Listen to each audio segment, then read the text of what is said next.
about the internet of value at Ripple, we're thinking much bigger than just cross-border payments. It's kind of like Amazon with rare books in the early days, just this market happens to be a $10 trillion market. We are at a historic turning point. Said in the past that you are doing for money what email did for communication. Moving the whole revolution forward. There's trillions of dollars parked around the world. XRP. Is there a possibility that Ripple could take over SWIFT one day? My expectation is that sooner rather than later, banks will use it because it makes sense. So what Ripple has done is taken about 55 billion of the XRP that we have and put it into escrow. And the idea is, again, to provide stability of supply. So every month we have 1 billion Ripple XRP available for us to do whatever we want with. If you don't use it, it goes to the back of the queue. It's all under a smart contract. And the idea is to say, we will dribble this out so that there is not an immediate big overhang of XRP on the marketplace. But ultimately, all of that XRP will be owned by institutions that want to use it. And whether they use it for nostril replacement or they use it as a bridge currency or potentially for other use cases. All of that XRP will be owned by institutions that want to use it.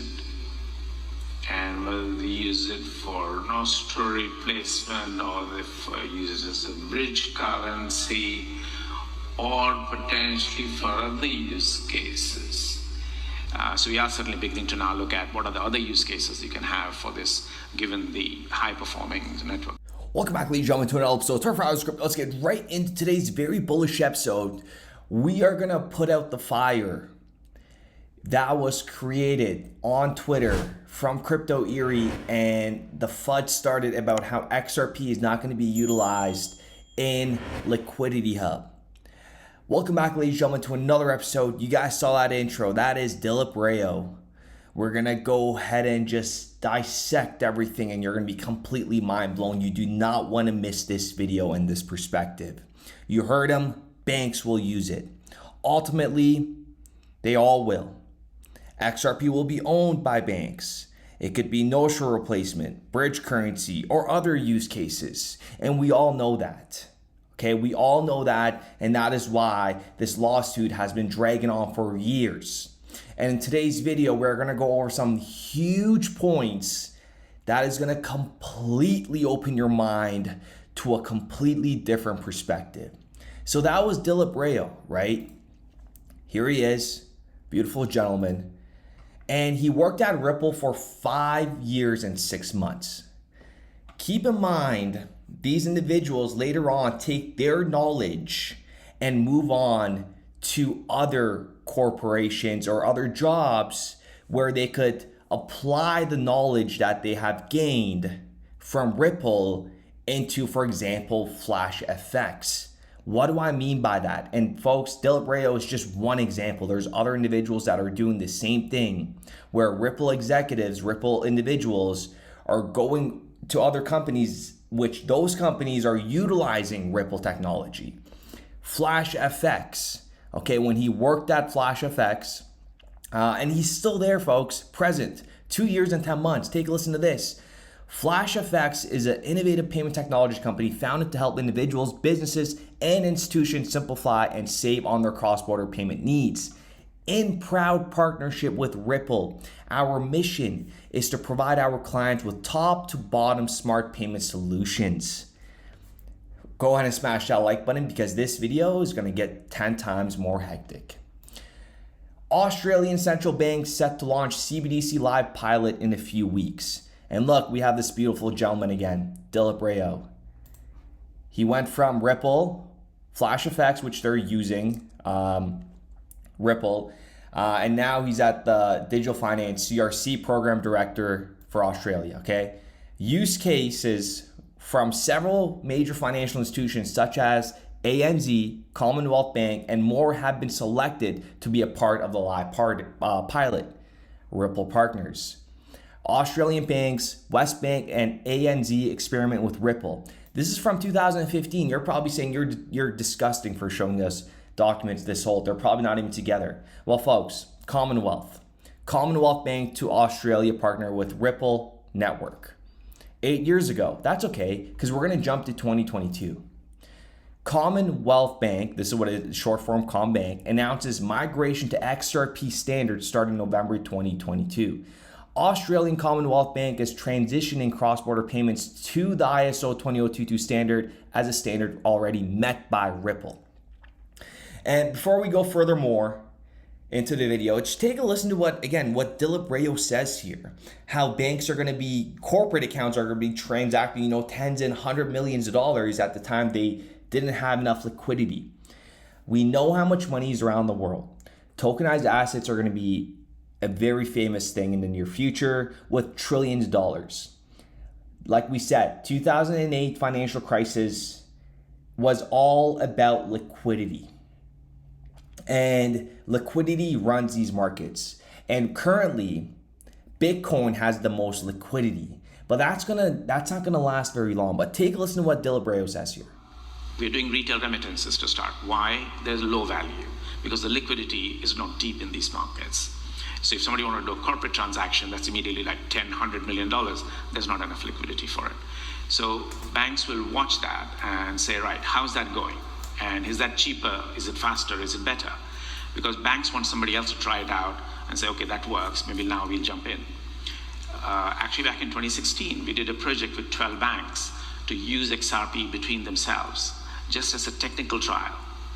They loved it. It didn't work. They said, okay, instead of having a multiplicity of account relationships that we have to have with each other, 12 banks would have had to have 144 relationships with each other. They just used XRP and moved it between each other and said, this works. So they've already tried that out. And we know that that's the holy grail. But they will take time to get there. And regulators also have to feel comfortable. The volatility has to come down, as I've mentioned. The markets have to get deeper. This just takes time. Boom, ladies and gentlemen.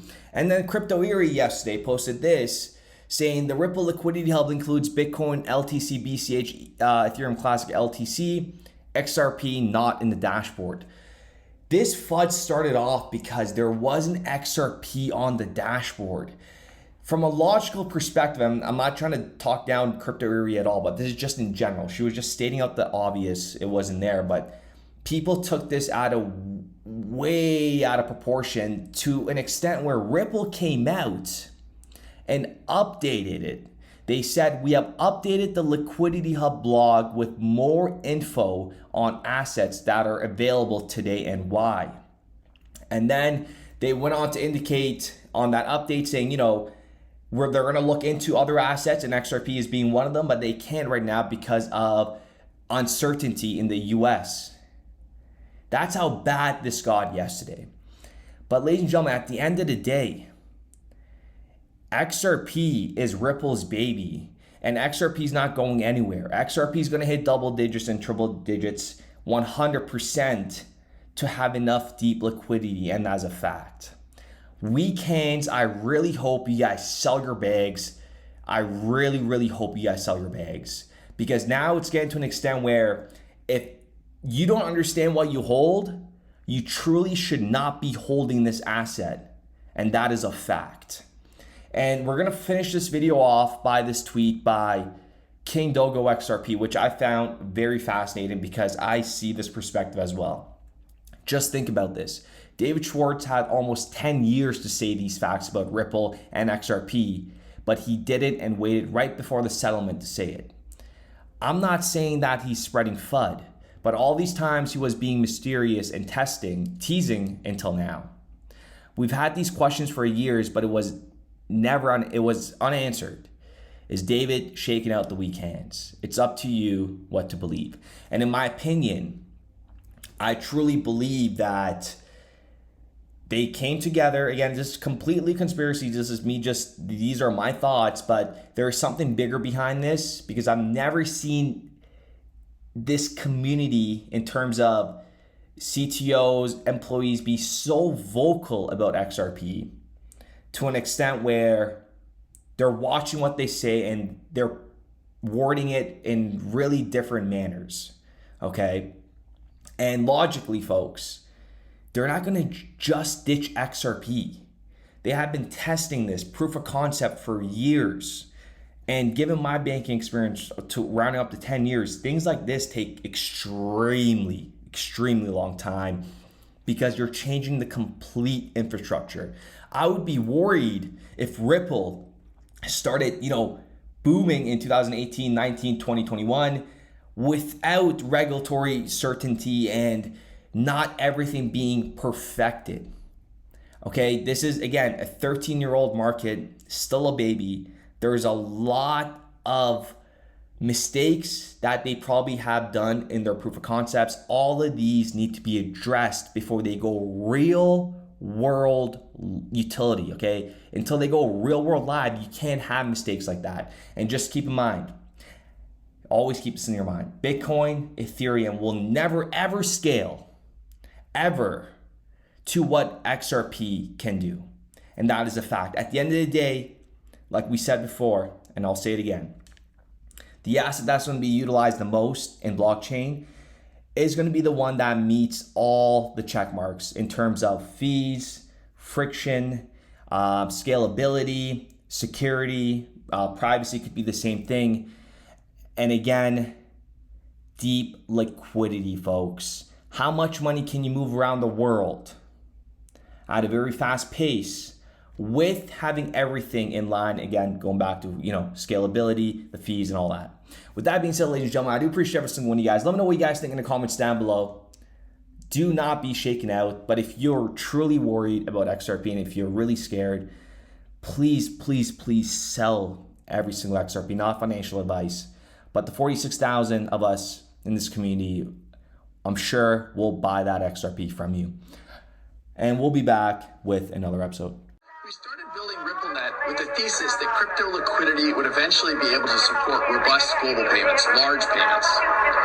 RippleNet was designed so that customers seeing the benefits of our fiat-based network could flip the switch to ODL once the market was mature enough. And this is exactly what's happening. Flip the switch.